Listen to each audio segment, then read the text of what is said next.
Welcome back to Whence, a Freemasonic podcast featuring research papers and discussions related to Freemasonry. I'm your host, Brother Robert Johnson. This is episode 131. Alright, so you guys may have heard a rumor that there is a new show out there, and it's true. It's called the Masonic Roundtable, which I just happen to be a part of. But I'm not the host. It's actually hosted by excellent brother John Ruark, a past master, and a couple of other amazing brothers. Brothers like Jason Richards, Juan Sepulveda.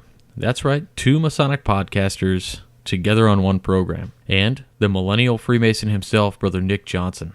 The new show is strictly Masonic, no swearing, and we keep it absolutely on the level. The cool part is it's really strict on the 30-minute time limit. The show can be viewed live on YouTube or through Google Hangouts.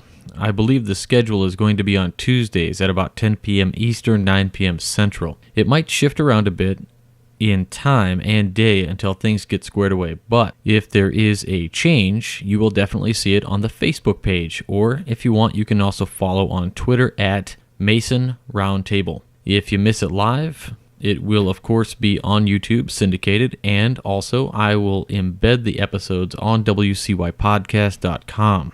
So I want to remind everybody to please check out the Masons Against MS and Freemasons of America to help support and raise money for this cause. The Masons Against MS, or multiple sclerosis, are participating in a run walk in New York, and more information can be found at the mssociety.org. In a similar event, please check out the Chicago Scottish Rite website, the Valley of Chicago, to get the details for the Walk Against Dyslexia. It's a big event, and we need all the help we can get. So this week, I wanted to go ahead and do the short paper first, pay the bills, and then we can go into the fourth part of the old-time radio drama, which is called Quiet Please, and the episode was aptly called Whence Came You? So the first piece is called Masonry Founded in Nature. And of course you guys know I do like to read some somewhat antique papers, if you want to call them that. This piece is called Masonry Founded in Nature, and it's from Freemason's Monthly Magazine, dated 1842. Whatever is founded in nature is permanent, and although it may frequently be blended with transient combinations, it still remains a part of creation. The plant may be cut down by the frosts of winter or by the ruthless hand of the destroyer, but the root still lives in all its inherent strength and natural energies. It waits but to receive the warmth of the genial sun to put forth anew its stalks and branches and its fruit and flowers. We need not say how many times Freemasonry has been conquered and disgraced, for such has been asserted of it in every civilized country, and still it lives. In common parlance, it dares to live. Whatever is founded in nature cannot but live. Its chief principle is life, and whatever constitutes life is morally good, as whatever is evil is essentially death. Therefore, it is not optional with men whether good things shall be permitted to exist, for it is not within the power of human agency to destroy them. Such is the wise provision of nature, that through the evils of the world appear many, the blessings are more. The balance of moral power is on the side of goodness, and the cause of right and justice does not depend upon conventional decisions. It was declared in France that, quote, death was eternal sleep.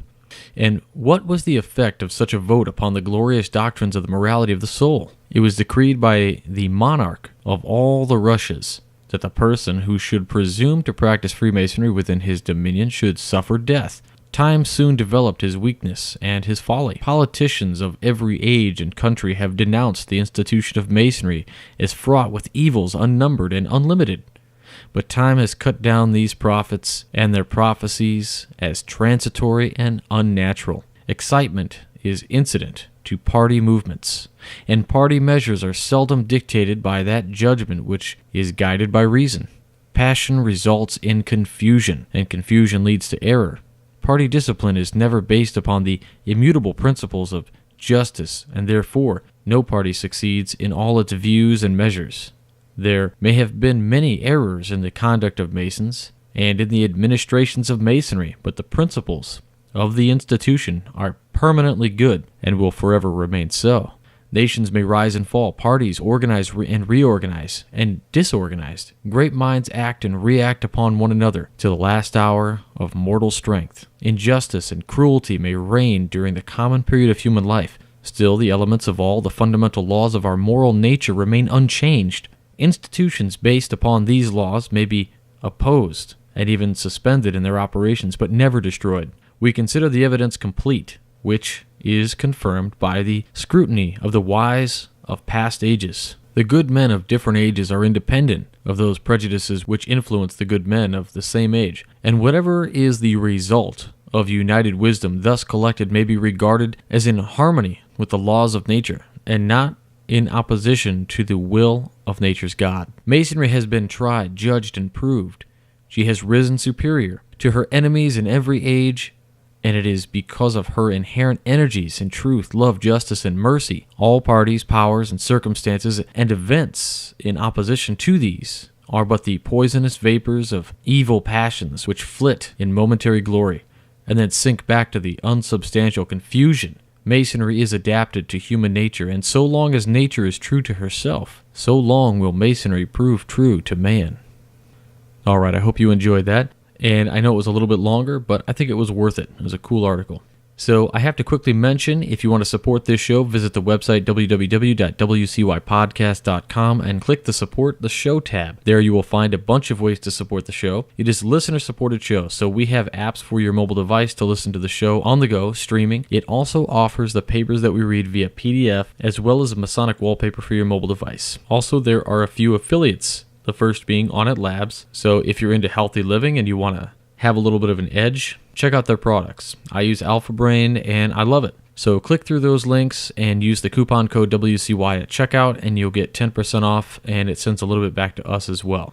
The other affiliate is my favorite. It's freemasonryart.com. So just go to that website, or you can click through our links. It doesn't matter what you want to do. And anything that you buy there, you get 10% off when you use the promo code WCY. And Brother Juan Sepulveda sends a little bit back to this show as well. So there are a few ways right there just to help out if you're interested. Most prominent and the favorite is just a PayPal donation. And I have to thank Brother Queensberry for his continued support. You pick the amount and it sends it right to us. And all the money we raise goes only into the show. So check that stuff out, and thanks in advance. So let's get right into the radio drama. Now, before we dive in, I want to say the radio discussion section of the blog is still there, and you can continue the discussion if you would like to. Also, to hear the first parts of this radio drama, you'll want to listen to episodes 128, 129, 130 first, so that you understand where this one is coming from. It is the continuation and the fourth part of the radio drama, Whence Came You? Into the stone coffin. I hope I shall never see the like of that again. What is it? The mummy of a man. A tall man in a robe of gold cloth. Not wrapped in linen bindings, just a robe of gold cloth with strange symbols woven into the cloth. And his head. Not a man's head. The head of a hawk. No, not a mask. We look carefully. A man with the head of a hawk. And the hawk's beak all dabbled with red. I didn't believe it either. It couldn't be. But it was. It was the father of all the Egyptian gods, Osiris. Osiris, the brother husband of Isis, the founder of the world's first empire. Osiris, who was murdered 16,000 years ago. And his body was hidden by Isis, his wife, with a blasting curse on any who might find his tomb. It was impossible. It couldn't be. But there it was. And Martin and I and the dead man were there in his tomb with him. And the curse hung heavy in the musty air around us.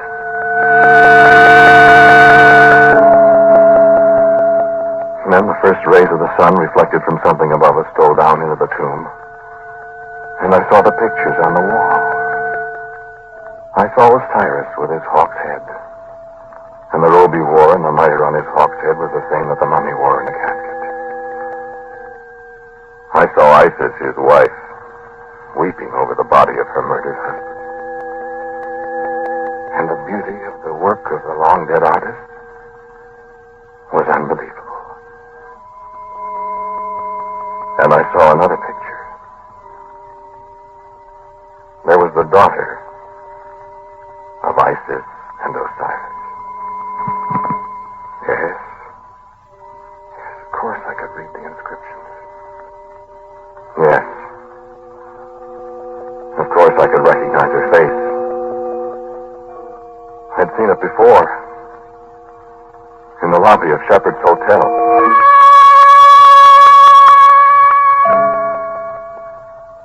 And the inscriptions on the wall were terrifying. There were secrets there that men would give their lives to possess today.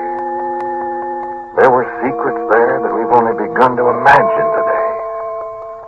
I'm a scientist, I know. Or do I?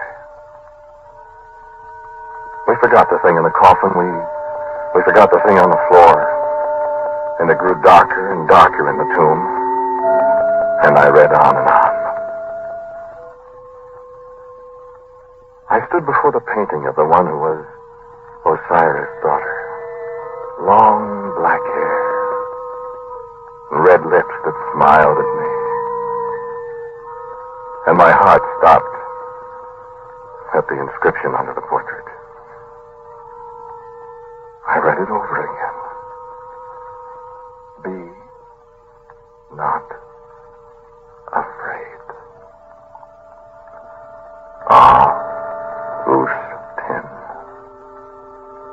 Carved into the living rock of the ancient hieratic characters uncounted centuries ago.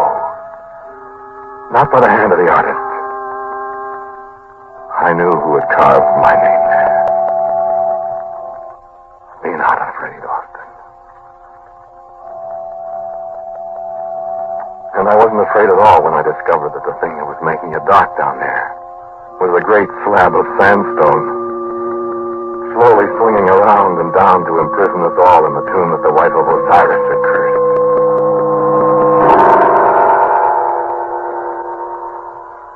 Martin Weaver was a very brave man. Martin Weaver didn't scream and cry in the heavy dark. Martin Weaver talked to me quietly. It'll be all right, Austin. The workmen will be here before long, and they'll see the slab, and Ibrahim knows how to run the engine. I hope so, Martin. I hope they'll be in time. They'll be in time. He'll start the engine and pull the thing off. All right. I hope so, Martin. Sure. They'll know that something's wrong. Where are you? Right here. Well, stand still. I am standing still. I thought I heard you move. Oh. You afraid, Austin? Are you? Not particularly. But I... Yes. Well, the thing in the... Where are you going? I haven't moved. I thought I felt your hand on my arm. No. Sit still. Don't use up the air. Well, you sit still. I tell you, I didn't move. Something's moving. It couldn't be. Austin? What? Martin. Martin. Martin. Answer me, Martin. And there was nothing but silence. And then another footstep. And I felt a hand on my arm, and I screamed with terror. All right. Again, I hope you enjoyed that. We will continue that series next week, and then hopefully we'll finish it up next week, but it may go one more past that. And then the next show after that, we will have our great, amazing, I can't say enough awesome stuff about it, interview with Brother Juan Sepulveda from FreemasonryArt.com, and he's also the host of The Winding Stairs, another Masonic podcast, and I know you guys have heard me talk about it. It's an amazing show. You should definitely listen to it. So we'll go into this week's famous Freemason, who is Ezra Ames, born May 5th, 1768, and he passed away February 23rd, 1836. He was a popular portrait painter in Albany, New York during the late 18th and 19th centuries. More than 700 portraits have been attributed to him. He was born in Framingham, Massachusetts in 1768, and he moved to Worcestershire, Massachusetts in 1790 and married Zipporah Wood in 1794. Sometime later, he moved to Albany, New York, where he painted a number of prominent people, including early portraits of Governor George Clinton and Alexander Hamilton. It is not known whether Ames was formally trained or not, but his work had a popular appeal. In addition to portraits and landscapes, Ames's surviving accounts books indicated he painted miniatures of carriages, fire buckets, fences, mirror frames, and furniture. Ames painted a number of still-life landscapes and history paintings, and was skilled at engraving. The Shotokan magazine describes his importance in the way, quote, he was the most noted portraitist in the state outside New York City. The sure and fluent ease of his brush, his keen characterization, his pure, fresh coloring are all remarkable for his early period. His portrait of Governor George Clinton, exhibited at the Pennsylvania Academy in 1812, won him wide notice. But he did delightful work some years earlier, and many even finer canvases are scattered through the Middle States in private hands. End quote. During his career, Ames painted many members of the New York State Legislature and retired comfortably on his savings built up during the prolific career primarily between 1800 and 1820. In fact, he became known unofficially as the official New York State portrait painter. Ames was an active Freemason, which brought him a number of commissions from his fellows. Ames served as chairman of the Fine Arts Committee of the Society for Promotion of Useful Arts in 1805 and was also president of the Mechanics and Farmers Bank of Albany. He passed away in 1836 and is buried at the Albany Rural Cemetery, Lot 1, Section 59. Ames was posthumously elected as an honorary member of the American Academy of Fine Arts in New York City. That's it for this week. Please remember to find us on Facebook and follow on Twitter at Whence. Also, please remember to check out the Midnight Freemasons, www.midnightfreemason.blogspot.com, and on Twitter at Midnight Mason. Check out our podcast partners, Whence over at the Winding Stairs Podcast. He's on iTunes, and also Brother Rob Lewis at the Far From Centered Podcast on farfromcentered.com. And you can follow him at Far From Centered, and you can follow Brother Whence at Winding Stairs 33. You can check out the new live show on YouTube, the Masonic Roundtable. You can find us on Google Plus at the email address themasonroundtable@gmail.com, and also on Facebook and on Twitter at Mason Roundtable. Please take a minute to check out our Masonic businesses like Fraternal Ties and PB&J Water. Check out the bookstore, and don't forget the new movie The Freemason is right around the corner. Buy those tickets and fund those events. Anyway, we'll talk to you all next week. Stay on the level. For Whence Came You, I'm Robert Johnson.